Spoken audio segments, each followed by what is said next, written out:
It was good, everybody. It's your boy Kama. We back with another video, man. Real quick, right? Today I wanted to get into. I came across, my cousin had sent me it's a podcast. It's an Eagles podcast called Inside the Birds, and basically it's dope. Like I see one thing about me, I'm a Cowboys fan, but I love objective content, right? Now they had on Greg Cosell, I think his name is.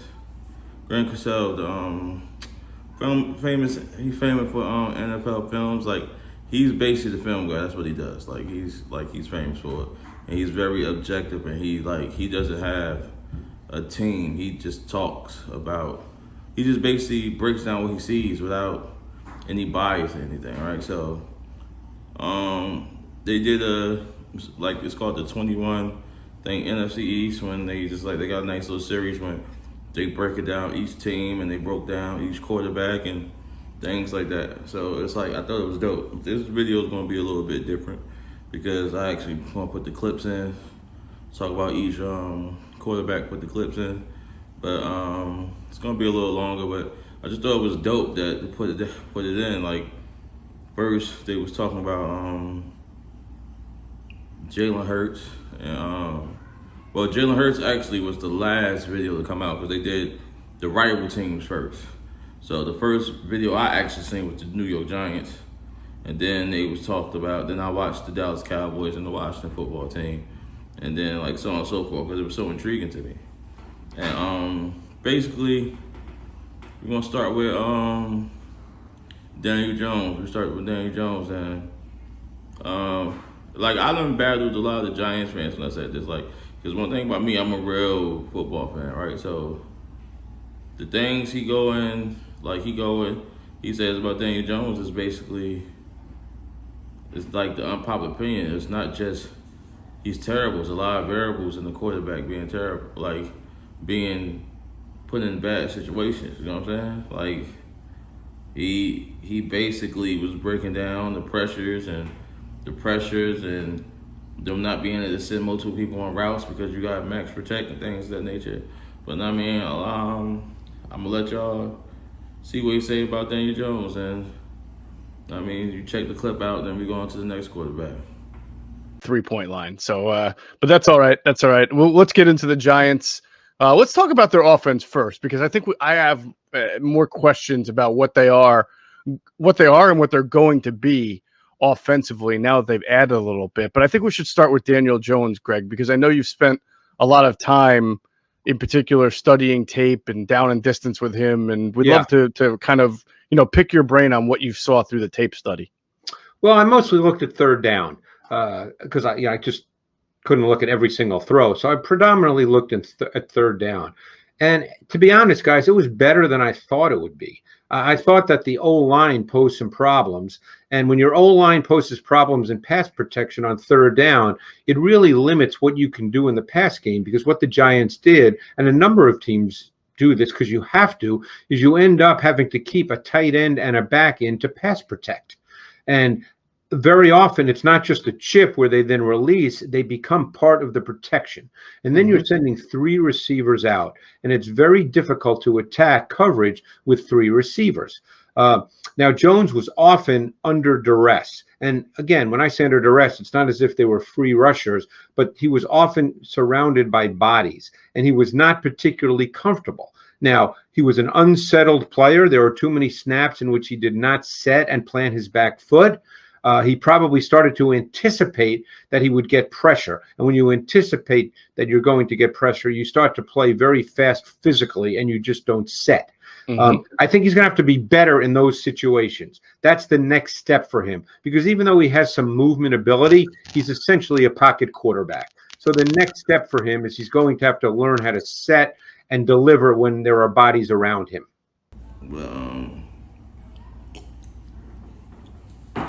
Yeah, that was Daniel Jones, you know what I'm saying? But I think personally, I agree with a lot of things he said. Like, you know what I mean? Some people just like call people trash, but me being a real fan of football, you can see take protection, breaking down, and all that. Like that's yes, the quarterback will get the majority of the blame, and it's rightfully so because they get majority of the praise if your team win. But I mean, for the most part, I agree with it. So it was always what I say from. I've been saying that day one about Daniel Jones, son, but it is what it is. Next we're gonna get into Dak Prescott and Cowboys offense. He speak about the Cowboys offense and how Dak get better and better every year. Same thing that I was saying. You know, some people gonna hate, like he says, like a thing I like about it, like he says his knocks coming in, like him missing throws was his, or ball placement was his knock coming in. But then he also quantified his statement at the end saying every once in a while he missed a throw, but every quarterback does. So check out this clip. Always the best we can, soup to nuts. What a weird season, right, Greg? Because if you think about just the big picture of it, and Adam, you know, they started off like a house of fire offensively. Yep. Prescott was really, I think he was putting up some record numbers for a Cowboys quarterback. Then he had that really gruesome injury, and that was kind of it for the Dallas Cowboys season. Now, because the NFC East is so bad, they were in it for quite a while, but they were just not a very good team after Dak Prescott went down. So just to start you off, Greg, I mean, I know you've seen the tape. I mean, when they had Prescott, those first few games, they were really on cruise control offensively. What did you see what their offense was doing? Well, the other thing, too, is they were not very good defensively. Correct. So there were games in which Prescott had to throw the ball 45, 50 times. I don't think they ultimately want to play like that. But, you know, I think Dak Prescott has been a quarterback that's improved incrementally each and every season he's been in the league. You know, I think that there will always be some questions, and I've talked to coaches about this, about his consistent ball placement. He'll miss a few throws here and there. But I think when you look at his toughness, his competitiveness, his ability to make plays with his legs at times. And again, he's not a big time runner. You know, he's not necessarily going to run for 50 yards or 60 yards like a Lamar Jackson for a touchdown, but he certainly can do that. And I think that's a part of his game. But I think he's gotten incrementally better each and every season. And this is a team, as you guys know, that has weapons. They've got 3 quality wideouts. So given that, I would expect them to be in a lot of 11 personnel with 3 wide receivers.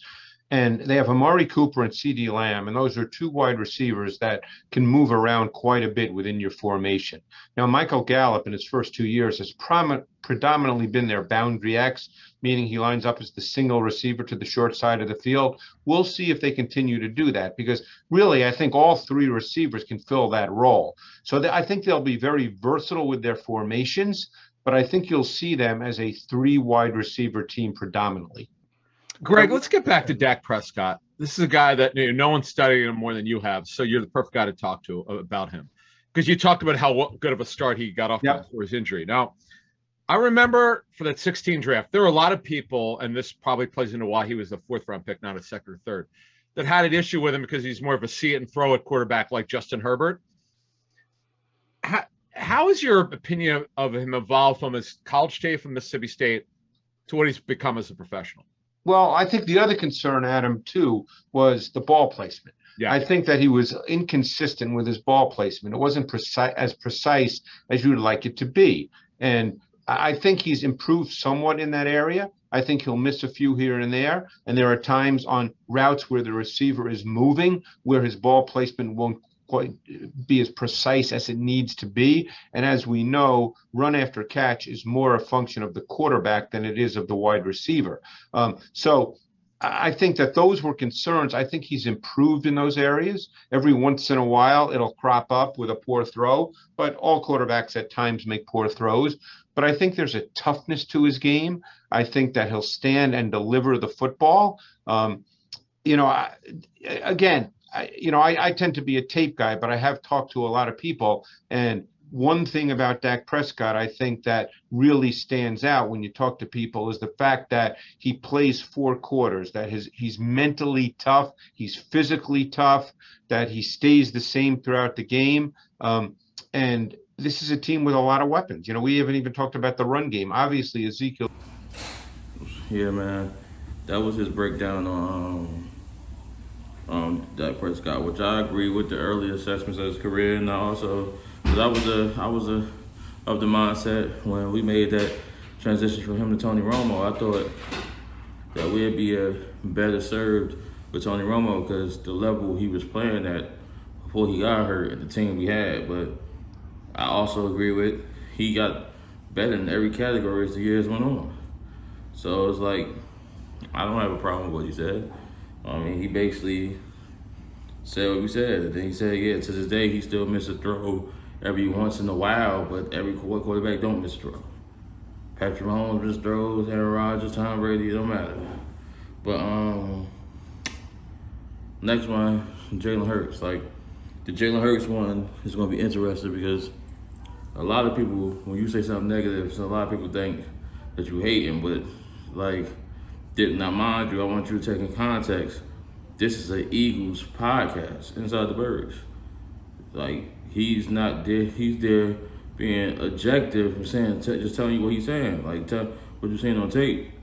But people don't take your word for it because when you're a fan of the right team, they think you hate him. But, I mean, just check out what he said about Jalen Hurts.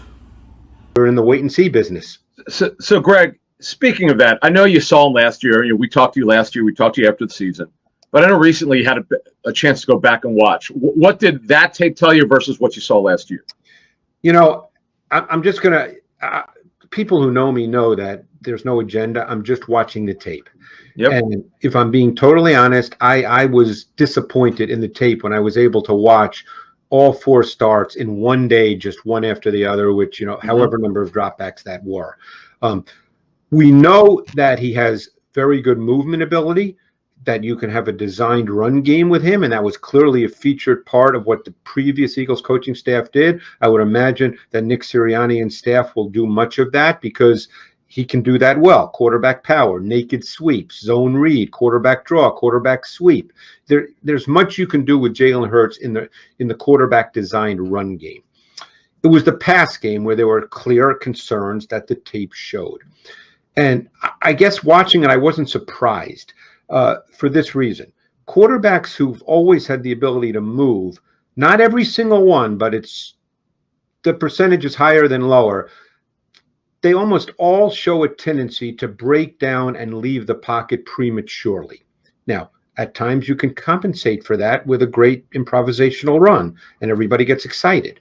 But the result of that too often is that you leave throws on the field because you're disrupting the design of the pass game. You're leaving the pocket prematurely.